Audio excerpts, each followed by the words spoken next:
yes, what do I do with a lazy horse, right? Or lazy, there's also, are there really lazy horses, right? We don't know.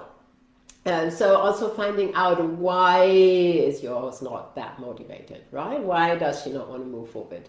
So is that can sometimes be discomfort related, right? It can just be like something maybe pinching, whatever. So it's always worth checking. I'm just saying that. I'm not saying that that's true for you, but that's always something to keep in mind.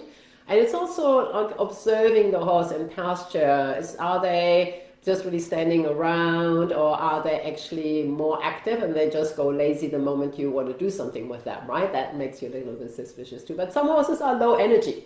Yeah, let's not call it lazy, but low energy, right? That's totally true. And then when they're used to spurs, the spurs really kind of wake them up and they know. I'm not a huge fan, and I know we've had actually that discussion on one Q&A before as well. I'm not a huge fan of using spurs if you do not exactly know what you're doing with them. Yeah, so spurs can be super helpful, but in Germany, there was really like a saying around, you have to earn your spurs. Right, and that is actually, it's not just for horse riding. People say that it's a saying that they use when you have to come to a certain proficiency, when you have to be capable, right, first before you get something, right? That's what that saying is. You have to earn your spurs, right? You have to earn it, meaning you have to make sure that your leg stays quietly at the horse's side, and your legs, you know what your legs are doing, right? And that takes time in riding till you get your legs under control like that, right? That's where the earning comes in, right? You have to like work on your legs, staying in that position.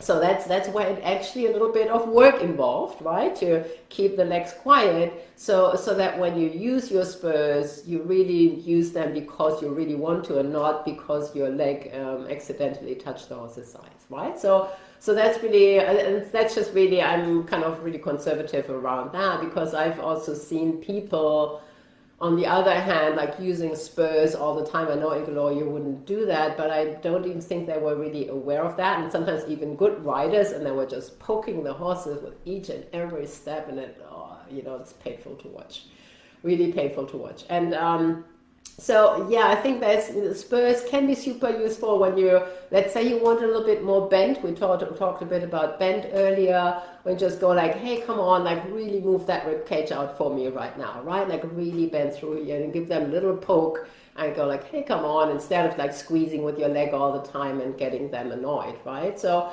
or for lateral movement where you go like, hey, come on, speed this up a little bit. So you can use spurs in a really clear and very friendly way. I think it's more, sometimes when people say like, oh God, spurs can like hurt the horse, etc. Yes, it potentially can, but I find it's more horse friendly to give them a little poke, right? It's like, me poking myself with my thumb into my side. Yeah, it's not comfortable, but it's better as if someone would just be like slamming my side all the time with their legs, right? So rather give them a little poke. So that's what spurs are good for. In my opinion, spurs are not really meant for more forward, right? You want the spurs for more bending. You want them to like bring the back up a little bit more. And yes, sometimes also for more like general impulsion, where you can sometimes wake them up with the spur. But you do not want to use the spur to keep them moving, because then you might end up using the spur too much. Okay, so that all said, I would probably try other means first. What I prefer, and I know it's not very handy to carry, but I prefer to carry a stick in one way or the other. And you can start with a short one and really check if your horse is okay with that. Some horses are afraid of sticks, so you would need really some teaching to show your horse that you're not hitting her with it, you're just going to use it as a tool, so you can really even use it to stroke her, so that she knows like this is really just a tool, it's not going to hurt you.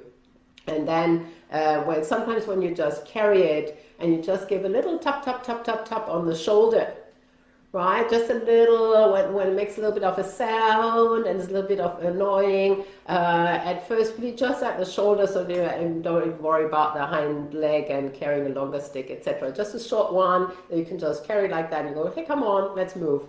That can sometimes wake them up, and then you've got a bit of an extra something and do not just have to use your legs all the time. Yeah, so I would go with that.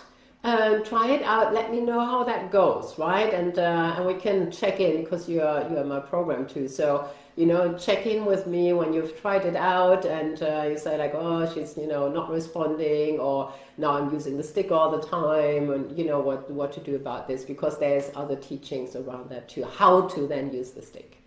Yeah, so how to like start off with a very little tip, tip, tip, tip, and then when she doesn't respond, maybe a little bit more, so that you're really checking in. Does she really respond to what you're doing? That will be the important piece.